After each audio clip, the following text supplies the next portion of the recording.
Hey everyone, it's Ben Hardy here, and in today's video we have to talk about direct-to-consumer sales because this is something that everyone is talking about with all the crazy pricing we have seen on new and used cars. Before I get into this video though, as always, if you want to save time and money the next time you purchase a car, link to my car buying guide in the description down below. And if you want to see more content just like this, then I recommend you subscribe because I post these videos every single day. Let's get into it.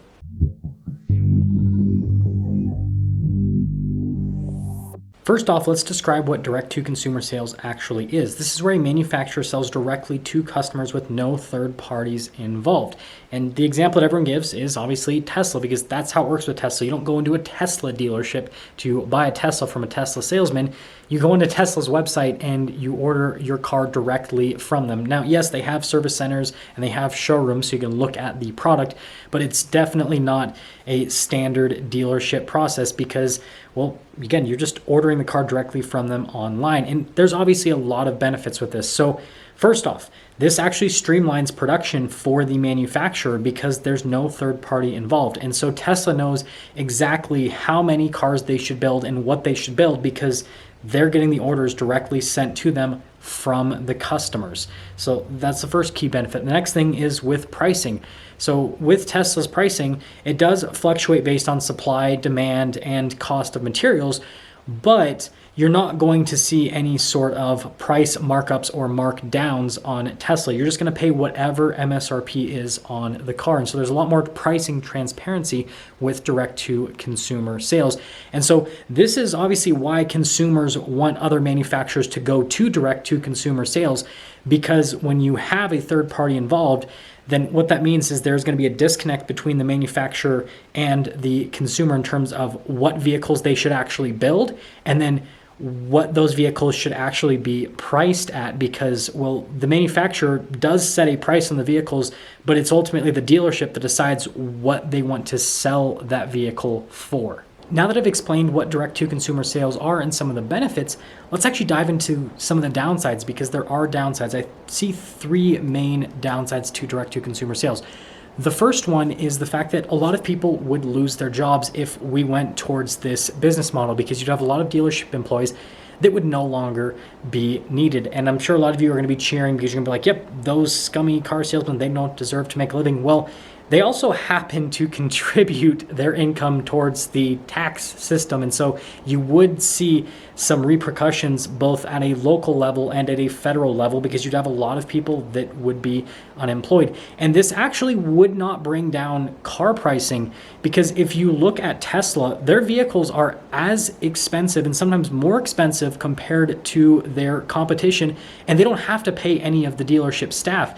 And so it wouldn't help out as much as you would think it would help out with pricing. Yes, it would lead to more pricing transparency, but it would not lead to lower prices on the MSRPs with the vehicles. The next downside is actually to the manufacturers themselves. You see, when a manufacturer wants to go direct to consumer, that means that they have to spend a ton of money building out the infrastructure to support that. So not only do they have to build out factories to obviously produce the vehicles, which any manufacturer is going to have to do, but they also have to build out all of the service centers and all of the delivery centers to support the servicing and delivering of their product, which is extremely expensive, and it also carries with it a lot of risk. And this is why a lot of manufacturers did not go the route of direct-to-consumer sales, because they instead gave that risk to a third party.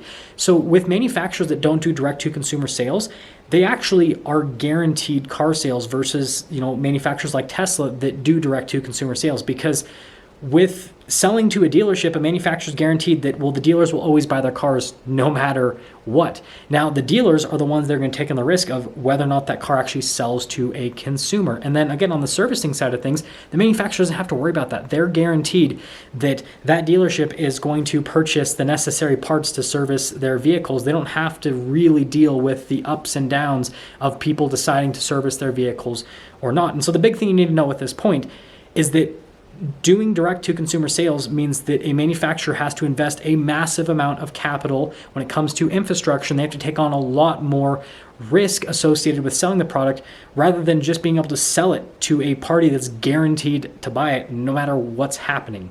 The last downside is actually to you as the consumer, and that's because you have no negotiating power when it comes to direct to consumer sales, because again, the pricing is already set. And again, a lot of people like that pricing transparency, but that means that you're paying what everyone else has paid for that car. And when it comes to trading in your car, you have to take whatever they offer when it's a direct to consumer sales model, because again, there is absolutely no negotiating. So there's no way to get a great deal on a car. And so that means that for people like me that actually know how to negotiate or find deals, well, that wouldn't exist anymore. And I know a lot of people are like, yep, that's how it should be.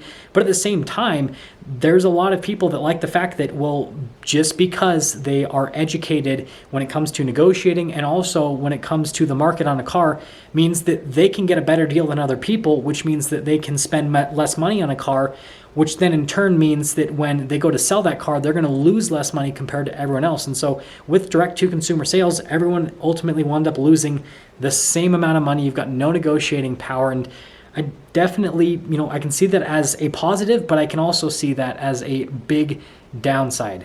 Now, does this mean that automakers are finally going to dive into direct to consumer sales like what Ford's CEO is saying? And the short answer is no, probably not, because the average automaker doesn't have the ability to actually go direct to consumer. Because again, if you look at the Tesla example, Tesla has had a massive amount of capital invested into their company. And this capital has allowed them to expand their infrastructure to support direct to consumer sales. And again, if you look at Tesla's price to earnings ratio, this really shows it. It's this whole positive feedback loop, self-fulfilling prophecy, where basically Tesla has a bunch of money thrown into their company. They use that money to build out infrastructure to produce more cars and sell more cars directly to customers. And then people see that happening, so then people invest even more money into Tesla, and it just continues to, again, be a positive feedback loop / self-fulfilling prophecy. No other automaker has anything else like that happening. If you look at all the other automakers with their price to earnings ratio, that's not happening for them. Nobody goes and YOLOs their life savings into Ford or Toyota, but they definitely do it with Tesla, and Tesla uses that YOLOed money to build more factories and to build more service centers / delivery centers. But it isn't all sunshine and rainbows, because guess what Tesla is doing with all of these extra profits now that they have all this infrastructure built up to support direct to consumer sales? They're just taking those profits and they're giving them to themselves. They're not passing on any extra savings to their customers. They're actually doing quite the opposite. Because there's more demand for Teslas, they're increasing the pricing on Teslas. And so at this point, Teslas are, again, as expensive and a lot of times more expensive compared to the competition. And other automakers see this. And so the reason why automakers are flirting with direct-to-consumer sales is not to actually help you out as a consumer. It's so that they can make more money off of you as a consumer, because they see how profitable Tesla is. And so if you actually care about direct-to-consumer sales, you're caring about the fact that you don't want to have to deal with negotiating, and that if you happen to be invested in that company, that the stock will probably go up because profits with that company will go up, but you won't actually end up getting a better deal on the vehicle itself, because that company will just keep those profits for themselves. They're not going to lower their prices, especially if they don't have to. That's just how a competitive market works. So to summarize, direct-to-consumer sales are extremely appealing because you wouldn't have to worry about negotiating anymore, but also you wouldn't be able to negotiate anymore. So you'd pay the same amount of money that everyone else pays for a car, which means there's no way to pad yourself from depreciation like what you can do today, because today you can go and find deals. You would not be able to find deals anymore with direct-to-consumer sales. And then on top of that, it's just not feasible for the automakers to do, because they simply just don't have the capital to buy out all of the dealers and all of the infrastructure associated with facilitating direct-to-consumer sales. If you guys don't know, the average dealership is like a $40 to $60 million purchase. And most automakers have several thousand dealers that they're working with that are under their brand. And so you're talking about most manufacturers having to spend literally tens of billions, and in some cases hundreds of billions of dollars, to buy out all the dealerships to then facilitate direct-to-consumer sales.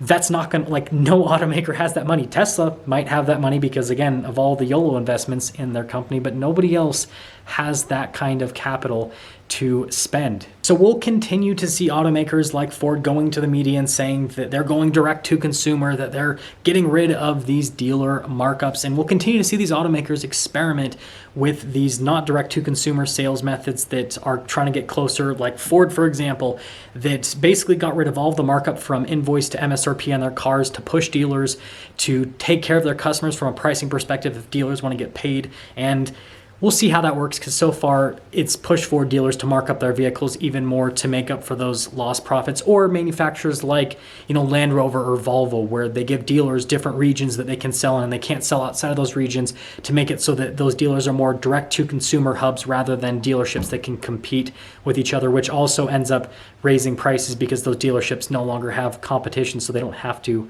lower their pricing. It's funny, all these fixes that the manufacturers find that end up making things worse. But behind closed doors, most manufacturers ultimately don't really care, because as long as they can stay profitable and as long as they don't have to take on any extra risk or invest any extra capital, that's all they really care about. As long as manufacturers continue to sell cars like what they're selling today, then they'll say that they want direct to consumer sales, but really they just want things to keep going as they're going, where they're just selling cars. That's going to sum things up for today's video. Let me know what you think about this topic when it comes to direct to consumer sales. If you think that it's actually possible, especially considering all the costs it would take for a manufacturer to go to the direct to consumer sales route. And with that being said, I'll see you.